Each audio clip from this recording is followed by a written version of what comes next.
যে আমি আল্লাহর পক্ষ থেকে বান্দার প্রতি যত নিয়ামত আছে সব নিয়ামতের বর্ণনা এবং তারিফ আর প্রশংসা করার জন্য পৃথিবীর সমস্ত গাছপালার তরুলতাকে যদি কলম বানানো হয় আর পৃথিবীর সমস্ত পানি সমস্ত মহাসাগরের পানিকে যদি কালি বানানো হয় আর ওই কলমগুলা ওই কালি দিয়ে যদি লিখতে থাকা হয় কলম ওই কালি লিখতে থাকবে একদিন না একদিন এগুলা শেষ হয়ে যাবে কি বলেন যত কালি হোক না কেন লিখতেই যদি থাকে পৃথিবীর শুরু থেকে শেষ পর্যন্ত 1 কোটি 2 কোটি 100 কোটি মানুষ যদি লিখতে থাকে লিখতে একদিন না একদিন এগুলা শেষ হয়ে যাবে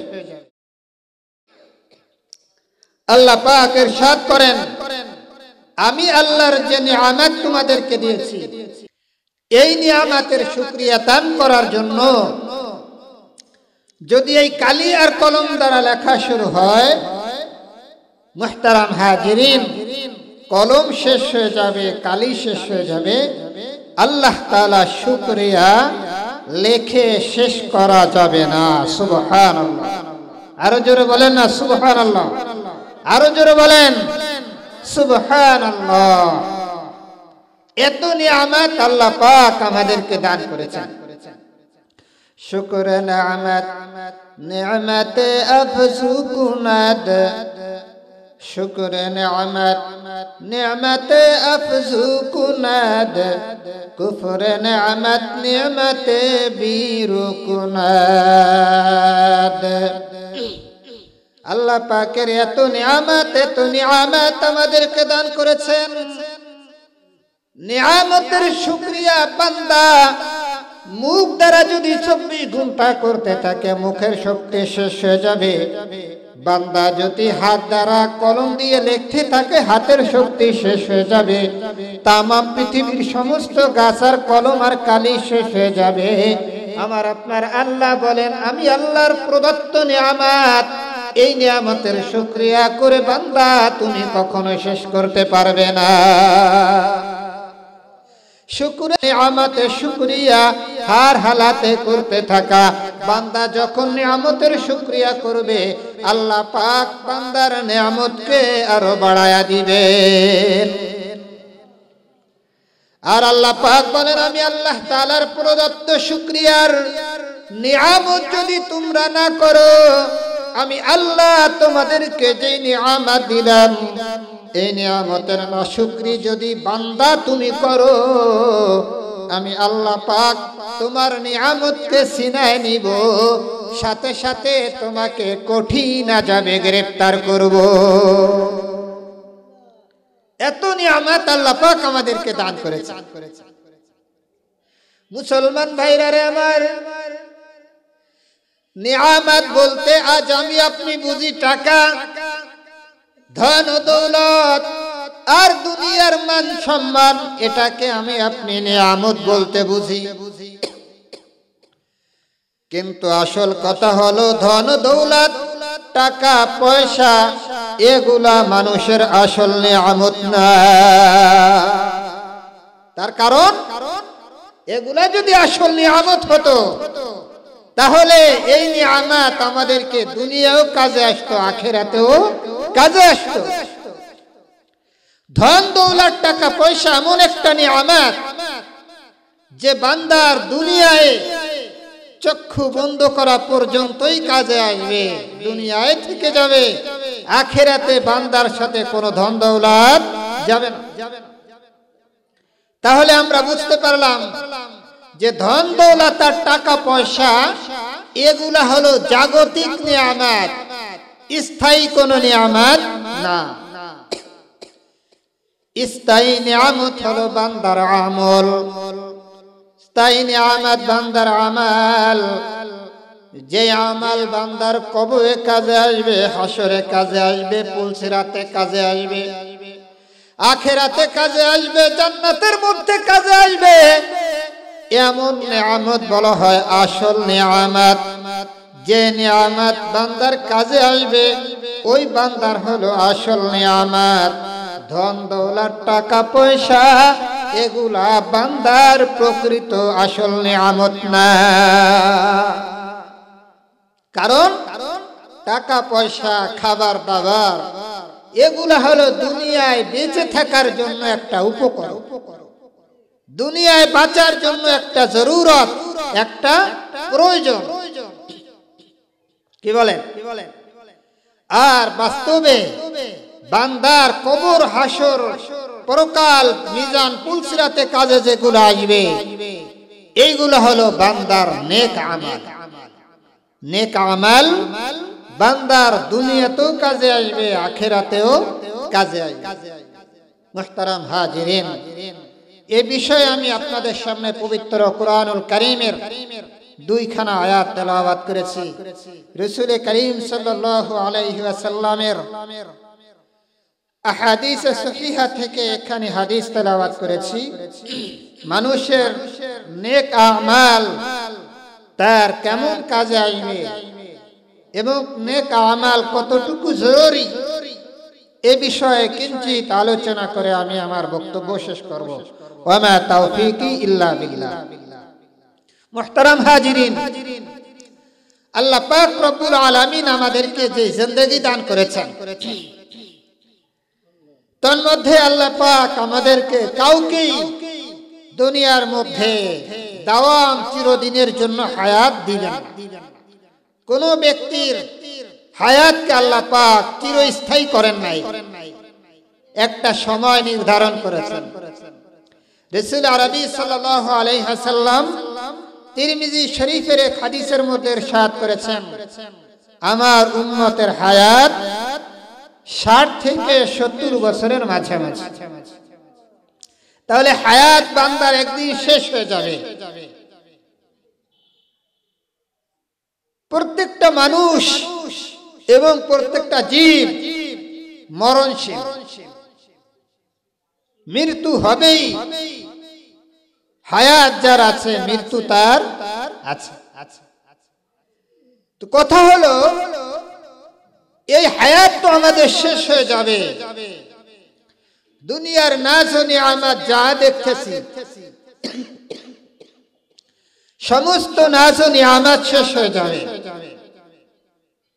কিন্তু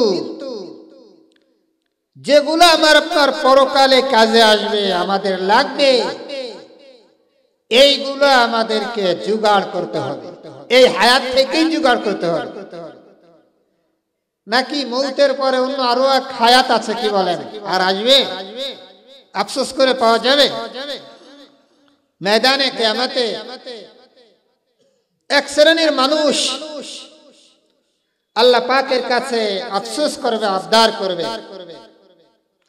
আল্লাহ পাককে বলবে, আল্লাহ এক হায়াত আপনি দিয়েছিলেন আমাদেরকে, কিন্তু ওই হায়াতটা আমরা দুনিয়ার নাজ ও নিয়ামতে খেলায় দুলায় অবসরে কাটিয়ে দিয়েছি।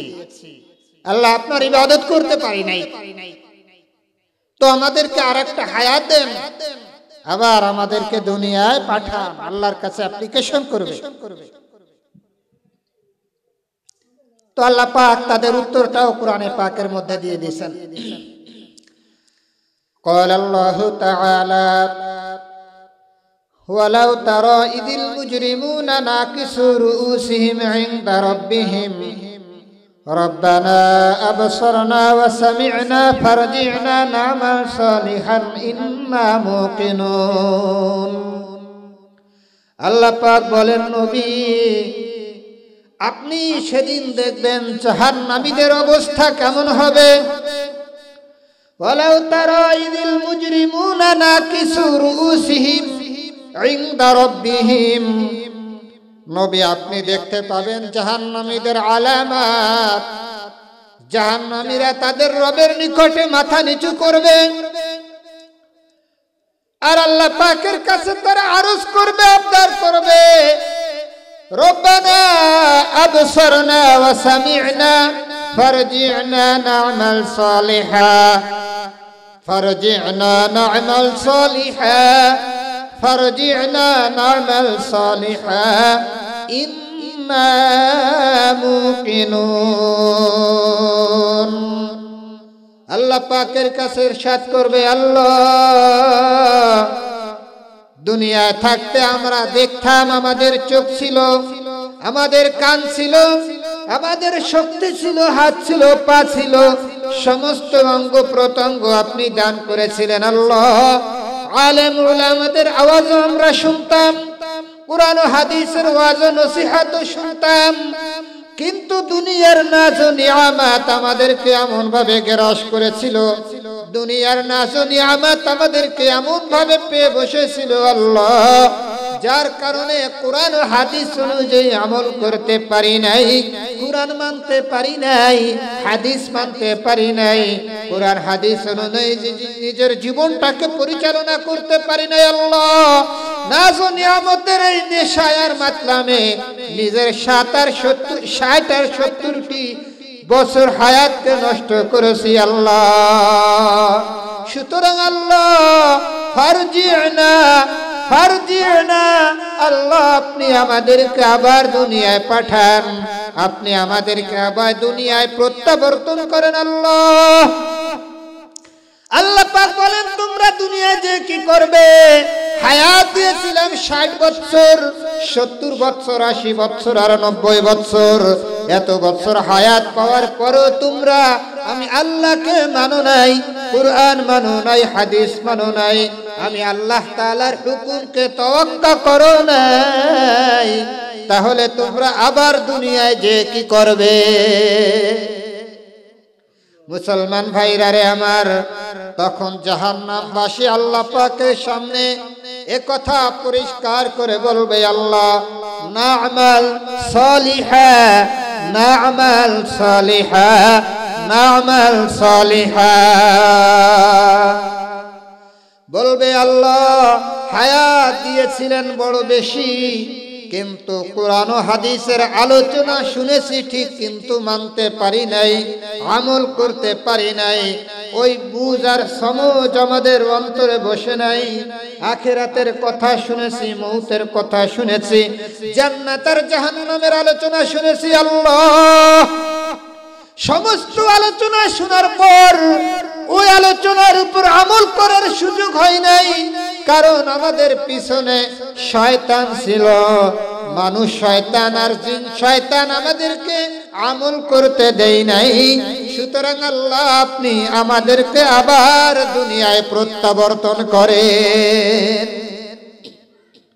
মুসলমান ভাইরা আমার, ওই জাহান্নামীর আল্লাহ পাকের কাছে বলবে, আল্লাহ না'মাল সালিহা, আমরা আবার সৎ আমল করব, নেকির কাজ করব, দুনিয়াতে একবার পাঠান, জান্নাতের কাজ করব, জাহান্নামের কাজ করব না, সত্যের পথে চলব, অসৎ পথে চলব না।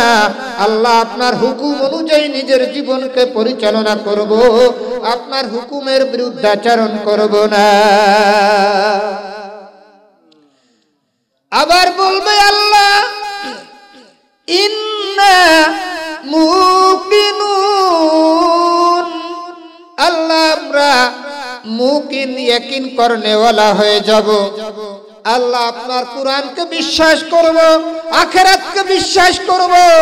দুনিয়ার কোনো ধোঁকা, দুনিয়ার কোনো মায়া আর মোহব্বত আমাদেরকে আপনার কুরআন থেকে বিরত রাখতে পারবে না, আপনার হুকুম থেকে বিরত রাখতে পারবে না।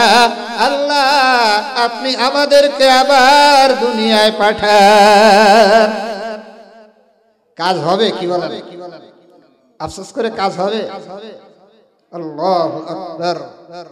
মুসলমান ভাইরা আমার, এই জন্য মউতের পরে কোনো আফসোস করে কাজ হবে না, কোনো অ্যাপ্লিকেশন দরখাস্ত করে কাজ হবে না। আল্লাহ পাক রব্বুল আলামিন পরওয়ারদিগারে আলাম যে হায়াত আমাদেরকে দান করেছেন, এই হায়াতই হলো আমাদের চূড়ান্ত হায়াত। এই হায়াতের পরে আল্লাহ পাক আর আমাদেরকে দ্বিতীয় কোনো হায়াত দান করবেন না। এই জন্য মহান আল্লাহ তাবারক ওয়া তাআলা ইরশাদ করেছেন, মান আমিলা সালিহাম মিন যাকারিন আও উনসা ওয়া হুয়া মুমিন মান আমিলা সালিহাম মিন যাকারিন আও উনসা ওয়া হুয়া মুমিন ফালানুহইয়ান্নাহু হায়াতান তাইয়্যিবাহ।